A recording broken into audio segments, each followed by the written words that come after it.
দফা এক দাবি এক মুখ্যমন্ত্রীর পদত্যাগ এই স্লোগানকে সামনে রেখে আজ রাজ্য জুড়ে জেলাশাসকের দপ্তর ঘেরাও কর্মসূচির ডাক দিয়েছে বিজেপি। পূর্ব বর্ধমান জেলাশাসকের দপ্তর সংলগ্ন এলাকায় কড়া নিরাপত্তার চাদরে মুড়ে ফেলা হয়েছে। বিশাল পুলিশ বাহিনী যেমন মোতায়েন করা হয়েছে, তার পাশাপাশি বিভিন্ন জায়গায় ব্যারিকেড তৈরি করা হয়েছে।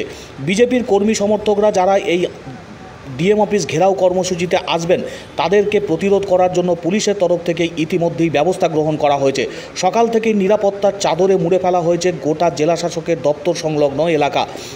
আরজি করের নৃশংস হত্যাকাণ্ডের ঘটনার সঙ্গে যে বা যারা জড়িত তাদের অবিলম্বে চিহ্নিত করে কঠোর শাস্তি দিতে হবে, এই দাবি যেমন জোরালো হচ্ছে, তার পাশাপাশি মুখ্যমন্ত্রী তথা স্বাস্থ্যমন্ত্রী, পুলিশ মন্ত্রীকে পদত্যাগ করতে হবে, এই দাবিতেও সরব বিজেপি। একাধিক কর্মসূচি গ্রহণ করা হয়েছে ইতিপূর্বে।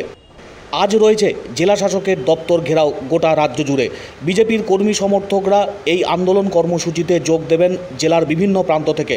বর্ধমান শহরের প্রাণকেন্দ্র কার্জন গেট চত্বর সংলগ্ন এলাকায় যেমন পুলিশ মোতায়েন করা হয়েছে, ডিএম অফিস চত্বরেও বিশাল পুলিশ বাহিনী এবং ব্যারিকেড দিয়ে ঘিরে দেওয়া হয়েছে বেশ কিছুটা এলাকা। 3টি জায়গায় এই ব্যারিকেড তৈরি করা হয়েছে। পুলিশের উচ্চপদস্থ আধিকারিকরা তারাও রয়েছেন। অপ্রীতিকর ঘটনা এড়াতে বিশাল পুলিশ বাহিনী মোতায়েন রয়েছে গোটা এলাকা জুড়ে। জেলাশাসকের দপ্তর সংলগ্ন এলাকায় ব্যারিকেড করে দেওয়া হয়েছে। লোহার ব্যারিকেড যেমন রয়েছে, পাশাপাশি বাঁশের ব্যারিকেডও তৈরি করা হয়েছে। নিশ্ছিদ্র নিরাপত্তার ঘেরাটোপে মুড়ে ফেলা হয়েছে পূর্ব বর্ধমানের জেলাশাসকের দপ্তর সংলগ্ন এলাকা। সিবিআই গোটা ঘটনার তদন্ত করছে। তদন্ত যত এগুচ্ছে, স্বাস্থ্য দপ্তরের ভিতরের অনেক কিছু প্রশ্ন সামনে এসে দাঁড়াচ্ছে। স্বাভাবিকভাবেই ক্ষোভ বাড়ছে নাগরিক সমাজে। পুজো যেমনই হোক, বাড়ি কিংবা বারোয়ারি, পুজোর শাড়ি মানে পাল বস্ত্রালয়। ট্র্যাডিশনাল হোক বা ট্রেন্ডি নারী, পুজোর রেডিমেড পোশাক মানে সুরেকালনা স্টোর।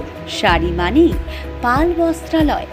আমাদের রেডিমেড বিভাগ সুরেকালনা স্টোর। আমাদের ঠিকানা সুরেকালনা, নন্দী রোড, পূর্ব বর্ধমান।